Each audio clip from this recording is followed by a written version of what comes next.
এখানে ওরা দুজন ওদের পার্সোনাল কাজ শুরু করতেই যাচ্ছিল। এমন সময় হঠাৎ দরজায় বেল বেজে ওঠে। আর বেল বাজার শব্দ শুনে রাধার নিঃশ্বাস বন্ধ হয়ে যায়, কারণ দরজার সামনে দাঁড়িয়েছিল তার স্বামী অজয়। তাই রাধা তাড়াতাড়ি ববিকে লুকিয়ে পড়তে বলে, কিন্তু ঘরের ভিতর লুকানোর মতন তেমন কোনো জায়গায় ছিল না।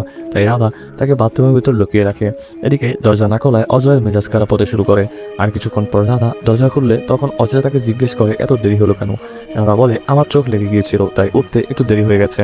এরপর ভেতরে ঢুকে অজয় ফ্রেশ হওয়ার জন্য বাথরুমে যায়। এটা দেখে রাধা ভয়ে কাঁদতে লাগে। ওর মনে হচ্ছিল এখনই সত্যতা হয়তো ফাঁস হয়ে যাবে, কিন্তু কাঠের বাক্সের ভিতরে লুকিয়ে থাকার কারণে ববি আর অজয়ের চোখে পড়ে না। এরপর অজয় হালকা হয়ে বাথরুম থেকে বেরিয়ে আসে। অজয় বেরোনোর সঙ্গে সঙ্গে রাধা ববিকে মেসেজ করে বলে আপাতত ভেতরেই লুকিয়ে থাকো। তারপর রাধা চুলায় দুধ গরম করে তার স্বামীর কাছে যায়। আর অজয় দুধ খেয়ে রাধাকে তার সাথে বিছানায় শুতে আসতে বলে।